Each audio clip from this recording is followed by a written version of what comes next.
Tout le monde, bienvenue pour ce nouveau unboxing tout simplement de la Nami cette fois, de la Grandista. Donc je vous la fais à la suite de la Gotenks que normalement je vous aurais mis avant, qui sera déjà disponible en fait sur la chaîne tout simplement.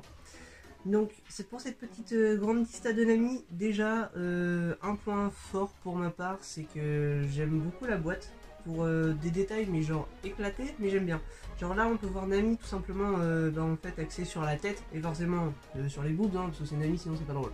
Non mais c'est, vous voyez en fait ici, il y a le début du crâne avec un autre bout en fait ici tout simplement. Et j'aime bien, je trouve c'est sympa, c'est bien fait. Après bon, il m'en faut pas beaucoup non plus.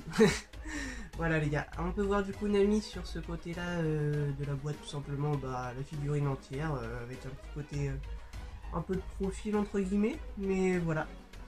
De l'autre côté c'est juste un peu moins zoomé tout simplement que sur le premier côté, et ici un autre côté du coup de Nami.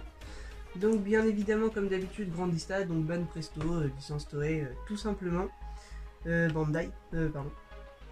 Voilà les gars, donc je sais pas, dites-moi tout simplement, là je prends un petit couteau, on va s'ouvrir ça, si vous voulez comme format en fait tout simplement comme j'ai fait pour celle d'avant Gotenks, c'est-à-dire où j'ai juste ouvert en fait la boîte, tout ça, les protections à l'intérieur pendant que juste avec une petite musique en fait. Et si vous préférez que je vous l'ouvre comme ça directement, que vous voyez un peu ce que j'en pense quand j'ouvre la boîte, si vraiment ça chauffe ou pas. Donc comme d'habitude les gars, le carton de protection, je crois qu'en fait c'est un peu le même sur toutes les grandes stars, hein.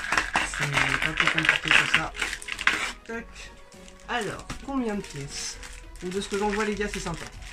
Ah ouais, c'est donné. Donc 2 pièces. Ah, yes. Il y avait un bout de plastique en plus, donc 2 pièces. La tête avec le corps, les jambes. Et un socle bien dégueulasse comme je pense, on peut le voir là. Je sais pas pourquoi ils font des gros socles comme ça là. Ah, ça m'énerve ça. Je trouve ça vraiment trop moche les gars. Je sais pas ce que vous en pensez, mais quand je vois que des fois ils arrivent à faire des petits socles très sympas, pourquoi ils continuent pas en fait de faire ça pour toutes les autres? Je sais pas pourquoi, et ils ont un problème avec ça. Donc alors, la petite tête, hop, le petit corps avec la tête. Là je vous montre juste vite fait parce que comme d'habitude par contre je prendrai le format où on verra bien la figurine parce que je trouve que ça rend mieux en fait tout simplement. Alors, que je sorte aussi les jambes parce que c'est bien beau d'avoir un corps mais on n'a pas demandé un demi-buste. Voilà. Ouais, par contre là, de ce que j'en vois, bon comme d'habitude c'est du Ban Presto, je vois des défauts surtout sur le derrière. Et le socle, rien à foutre, je le trouve dégueulasse, donc j'espère que ça va tenir ça. Allez les gars, on va regarder ça de plus près. C'est parti. Hop, let's go les gars. Du coup, on va commencer par le buste avec Nami. Alors, pour les points forts, je trouve c'est la tête. J'adore son sourire, genre on voit bien en fait que c'est Nami tout simplement, son petit sourire un peu sadique, même si là c'est pas vraiment un sourire sadique, mais je sais pas comment dire, mais ça fait vraiment son sourire de Nami, c'est vraiment très bien représenté. Au niveau du maillot de bain, c'est classe, j'adore en fait, ce que j'aime beaucoup aussi dans One Piece, moi c'est les couleurs en fait, le fait qu'il y ait beaucoup de couleurs, que ce soit des couleurs vives et tout, je trouve ça génial, donc c'est top. Ensuite un point qui est rare pour une Nami. Je trouve que c'est pas ultra disproportionné au niveau des boobs, hein. Vous voyez ce que je veux dire, parce que d'habitude j'ai des boas là-haut, là c'est encore un autre délire. Par contre là, un petit point, je pense que vous avez, que vous voyez déjà, il y a une petite démarcation là entre les cheveux et tout. Bon, ok, certes, mais c'est hop, juste là en fait. Vous voyez un petit bout en fait, il y a un petit bout de PVC là. Mais bon, c'est vraiment parce que moi je vous le dis, hein, je cherche tous les trucs bien chiants. Ensuite ici donc on a les petits lock pose. Hop, c'est un peu galère de les montrer au niveau d'où ils sont, mais il y a les 3 petits lock pose. L'anneau d'ailleurs il est pas fixé donc il bouge, je trouve ça cool ça, moi j'aime bien les petits trucs comme ça. Ça fait un peu comme sur la Tokyo Ghoul Kaneki. Par contre au niveau du tatouage, ouais, il y a... j'ai une couille je crois tout simplement. Yes, il y a une petite bulle là de plastique bien moche. On peut l'enlever, nickel. C'était juste un petit truc au-dessus, bon, tant mieux. Donc le tatouage, non, il est sympa au final. J'ai cru que j'allais péter un câble d'avoir un vieux défaut d'usine moche là. Dans le dos, bon comme d'hab, super. Heureusement que de toute façon on monétise pas les vidéos, non. Mais voilà. En tout cas pour la tête, je suis très content. Il y a pas vraiment, il y a quelques petites nuances en fait au niveau de la tonalité de la peau, comme on peut voir plus clair un peu au-dessus, un peu plus foncé au niveau des articulations si on veut, du coude en fait tout simplement. La main, ça va, c'est pas des boudins, parce que ça me fait penser à la Senku là où je voyais des boudins là sur l'autre main. J'étais un petit peu déçu sur ce niveau-là. Ensuite là, les points très positifs pour moi, c'est sur le pantalon. Ça fait vraiment comme un jean en fait, genre vraiment. Ça se voit un peu moins quand même à la caméra qu'en vrai, mais il y a vraiment des nuances de couleurs.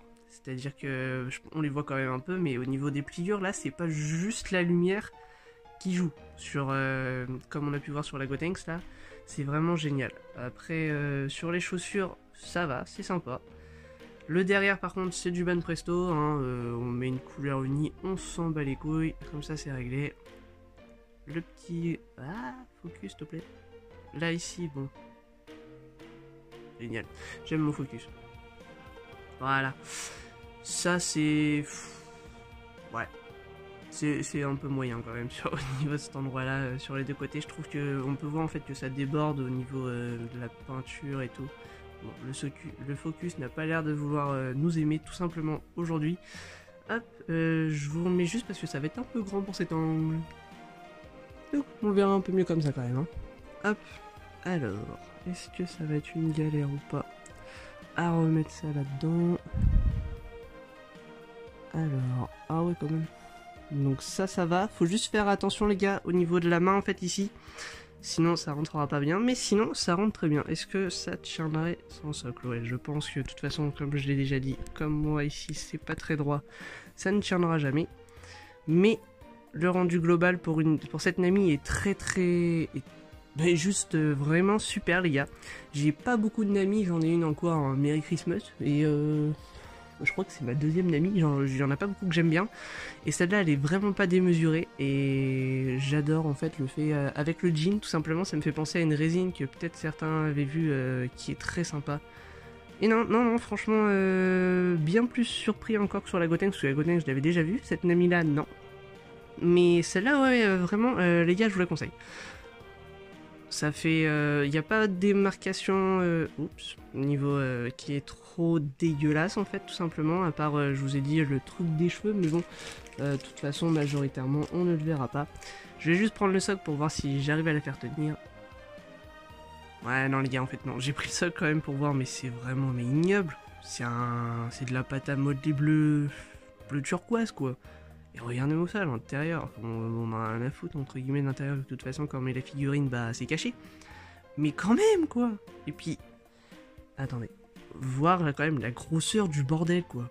Bon, normalement tu mets ça comme ça, mais j'ai la flemme, parce que franchement j'espère qu'elle va tenir. Tiens, on va se faire un test, on va prendre ma caméra, on va la mettre là où elle devrait aller, et on va voir si ça va tenir. C'est parti. Bah écoutez, nickel, on n'aura pas besoin du socle dégueulasse. Non, tiens, ça me fait faire une comparaison en fait avec les autres One Piece que j'ai les gars. Elle est vraiment grande. C'est vraiment... Elle fait sa taille. Je sais pas exactement combien de centimètres. Je vais aller chercher le mètre. Comme ça je vous mettrai ça à l'écran. Je vous mettrai ça juste au montage plutôt que de faire que des coupures comme ça dégueulasses. Mais non, elle est vraiment très grande, très sympa. Je vous la conseille totalement. Pour moi c'est la plus belle Nami. Voilà, la seule haute Nami que j'ai, c'est celle-là. La Nami Merry Christmas là. Que j'aime beaucoup, hein, mais c'est pas... Disons que c'est encore disproportionné quand on voit par rapport à la grande Dista, mais voilà. En tout cas les gars, j'espère que ça vous a plu. Moi en tout cas j'ai bien kiffé faire cette vidéo. Et puis bah je vous dis à la prochaine si ça vous a plu. Donc un petit pouce bleu si j'aime. Puis voilà, un petit commentaire. J'arrête pas de me répéter en cette fin de vidéo. Et voilà, à plus les gars.